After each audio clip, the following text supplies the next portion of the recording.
Una kong nakita yung potential ni Kitty doon sa The Hague.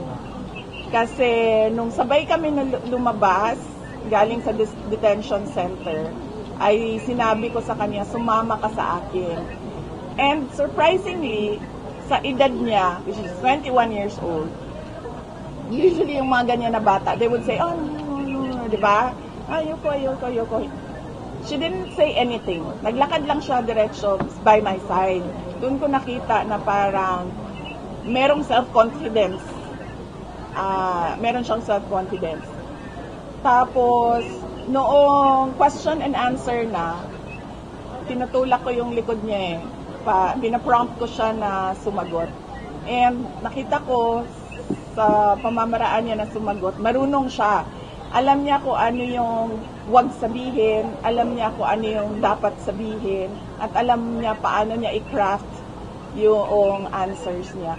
Natural sa kanya at 21 years old. Na nakita ko yung wala sa akin noong 21 years old ako. Na-recognize ko kaagad kasi it took me years talaga to accept my fate. Kaya meron siyang resistance sa akin noon. Kasi unang-una gusto ko din talaga magdoktor, naging abogado ako, gusto ko mag-judge, naging mayor ako. So, merong resistance sa akin noon. But sa kanya, tanggap niya kaagad diretso na ito yung likely na magiging buhay ko. I will become a public person. Not necessarily a government official siguro, but alam niya na meron siyang public na persona. So, I'm happy na ganon. Kasi kung makita ninyo sa akin, lalo na yung mga tiga Davao City, ang tagal ko nag-develop from 2007 to 2019 to 2022 hanggang ngayon. I was always a work in progress sa aking pagtanggap, sa aking role sa ating bayan. But siya, automatic yon sa kanya. So, masaya ako for her because that is one challenge na hindi na niya kailangan pagdaanan. Yung pagtanggap, acceptance sa kung ano man yung calling mo. So, tinutusok mo siya ay yung boyfriend niya, confirm na yun. Yung apo na. Confirm niya ba? Apo? Confirm niya naman. Pwede niya sa IG. Confirm niya ba? Yung apo?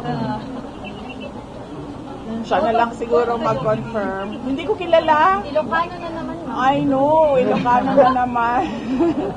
Hindi ko kilala, nabanggit lang niya. Pero ang pagkakaintindi ko, mabait yung lalaki. Kasi siya yung nung kaguluhan ng March 11, March 12, March 13, siya yung nagbantay kay Kitty kasi nagulo din yung nanay niya. So, ito yung taong na nagbantay sa kanya. So, malamang siguro mabait. Taas-taasin mong yung election, ma'am, ba? Do you have plans of resting after the election? Certain mo mag-rest, ma'am? Dili man. I only need I only need eat and sleep. So, pag nabawi ko yung kain ko at yung tulog ko, okay naman na ako. Wala pang presidente!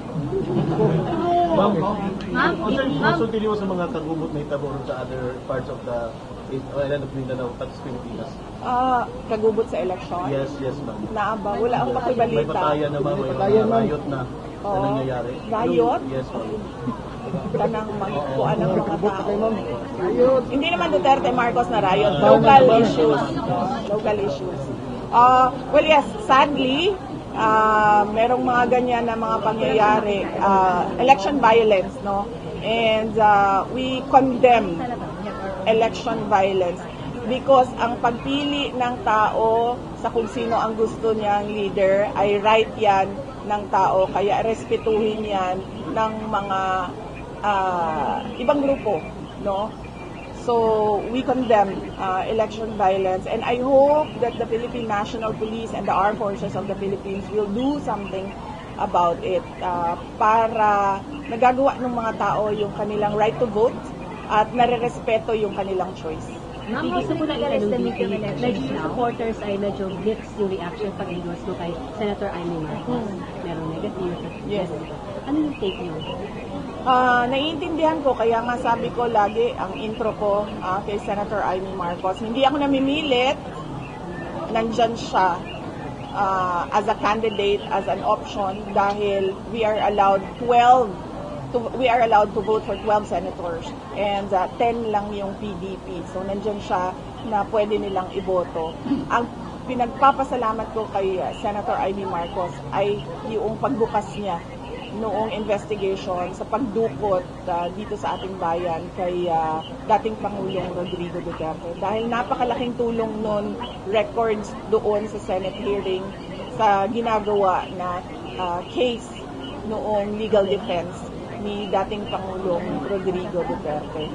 So, on that point, sinasabi ko din sa kanya na kung pwede ba, ay huwag siyang tumigil sa investigation. Tumulong din siya sa pagpaparelease kay dating Pangulong Rodrigo Duterte at sa pagpapabalik kay President Duterte dito sa ating bayan.